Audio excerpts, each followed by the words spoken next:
Yes, folks, hello, welcome once again to MoDXtra Games and Collectibles. I'm Chris, this is my channel. Absolute pleasure to have you with me here today.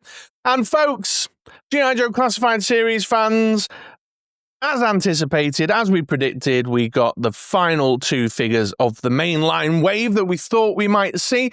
The official Hasbro G.I. Joe socials put out two renders this week on Monday and Tuesday in their Road to New York Comic-Con kind of spoiler teasery thing they have going on.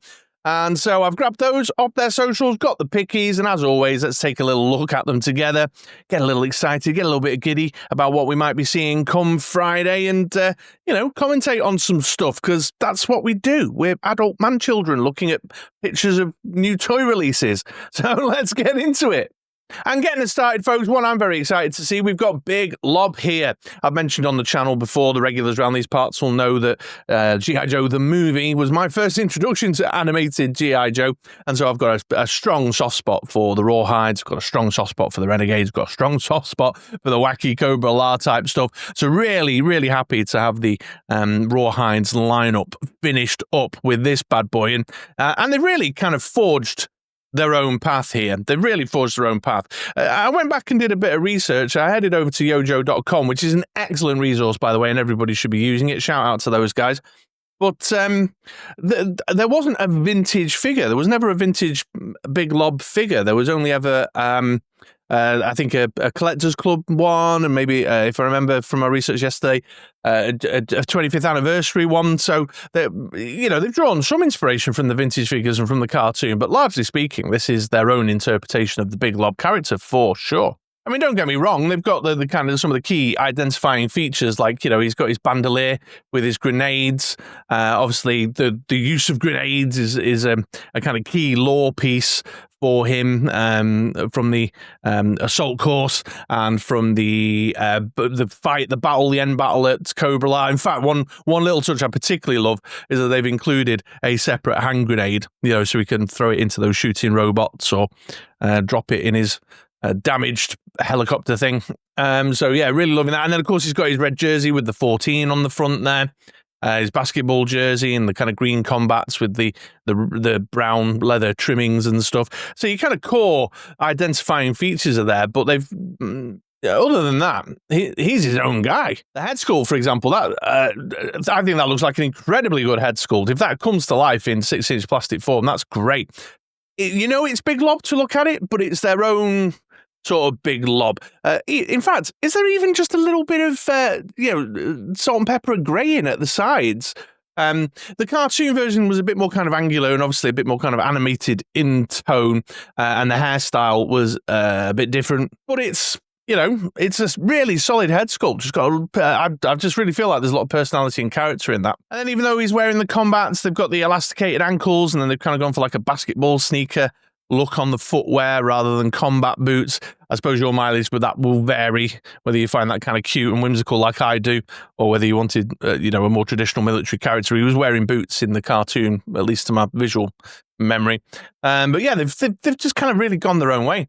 The accessory selection looks solid as well. I mean, obviously they've given us the basketball in the hand, like a dribbling hand or shooting hand there, and then he's got his open palm, so you can get some sort of basketball-y action shots kind of going on, which is fantastic. The loadout looks pretty good.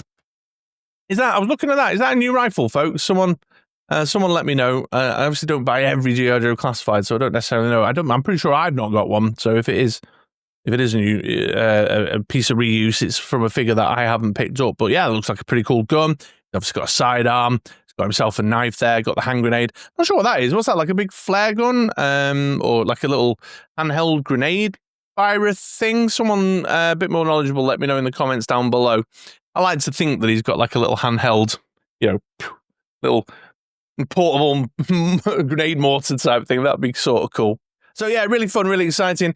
There has been some speculation. I posted this render on my community tab, and somebody asked, is this the starting line book? And of course we know that over on Marvel Legends, they've used the starting line book in the Gambit Rogue 2-pack.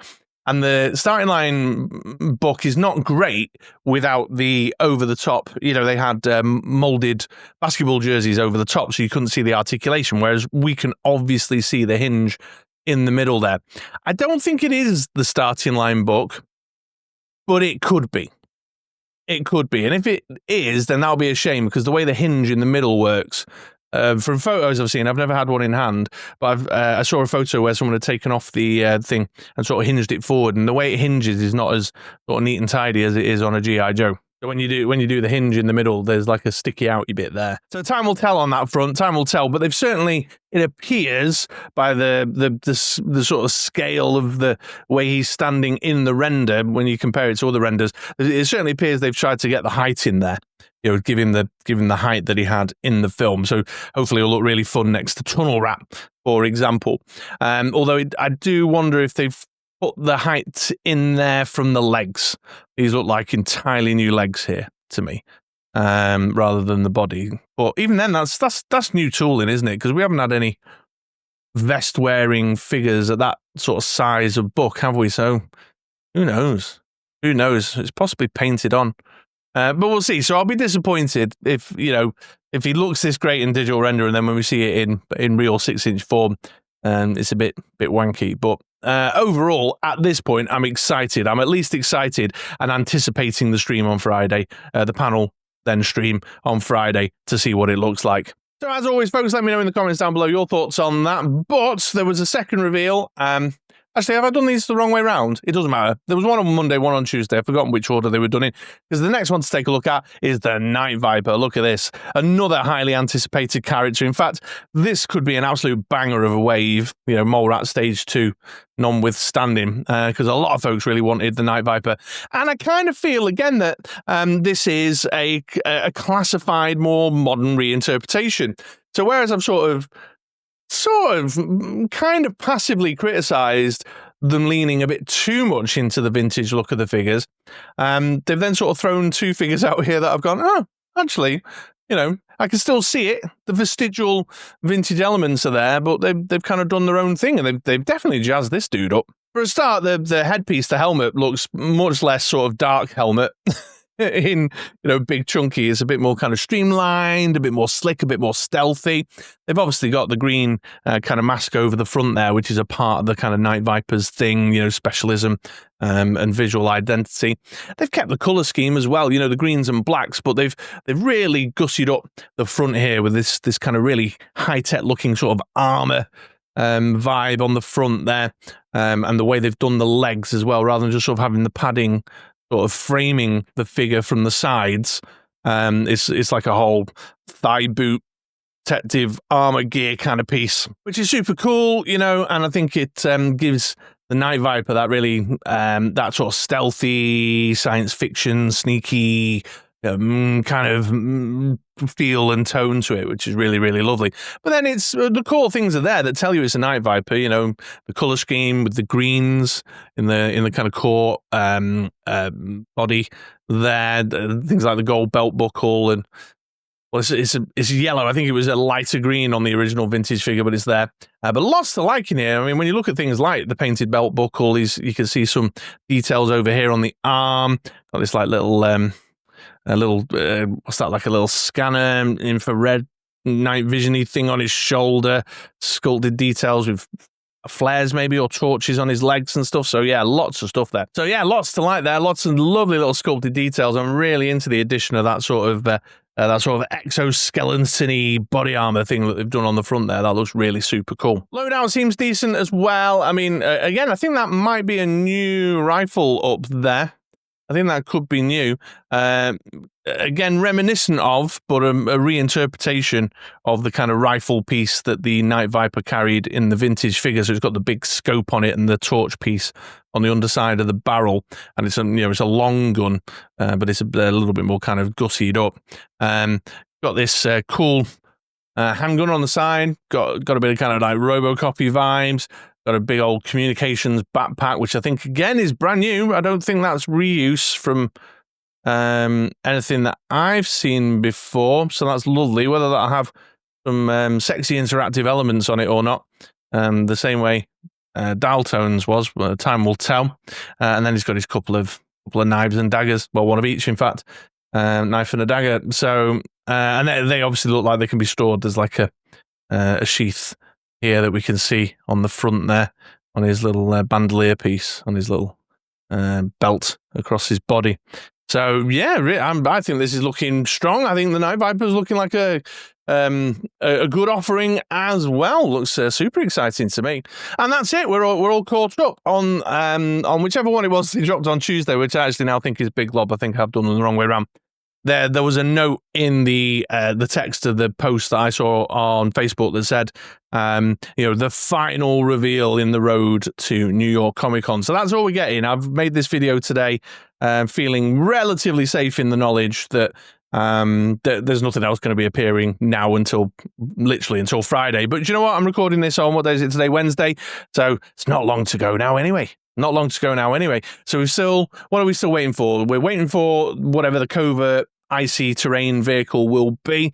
Thanks to everybody who's dropped comments in the last video, the first part of this little mini series, about your speculations and thoughts, wants, needs, and desires on that. So we've got that to see, and then whether we'll get like in-hand reveals and pre-orders will open up for these, which I am strongly thinking is going to be the case. That's my prediction. With the way that they've put the renders out over last week and this week, I think we're going to see some in-hand figures. And before we go, folks, just a momentary tangent, if you'll indulge me, because I'm giving a shout out now to my very first channel member, my first channel YouTube subscribe member person thing, which is super exciting for me. I've had it open for so long and not done anything with it that I forgot it was even there. But there is somebody out there who has, committed a very small amount of money to supporting me and my channel every single month, which I think is absolutely tremendous. And part of the offering was that you get your video shout out. So everybody pause for a moment, celebrate, bow down to, and enjoy the wonderfulness that is Asset Tolentino here, who signed up as a channel member this month in October. Asa, an absolute pleasure to have you with me here. Thank you so very much. My undying gratitude for taking the time to become a channel member here at MoDXtra Games and Collectibles. You are awesome. So that's it, folks. Drop your comments down below. Tell me what you think about those two renders. Just another momentary tangent. I'm having a bit of trouble with my comments. I'm doing my best. It's a back-end YouTube studio thing that's making it a little bit difficult for me to reply, and I think I'm missing some along the way. I do my best. I like to hear what you guys have got to say, and I do try to reply and get into conversation with as many people as possible. But if I have missed you recently, I apologize, but please do bear in mind, I think it's because it's as a result of me having a bit of trouble with my YouTube studio. So please do bear that in mind. All right. Well, thank you very much for watching. Take it easy, folks. Going to be super exciting this Friday. I'll see some of you in chat while the stream is taking place. But for now, have a great day. Have a great week. And I'll see you around these parts for another video sometime soon. All right. Take it easy, folks.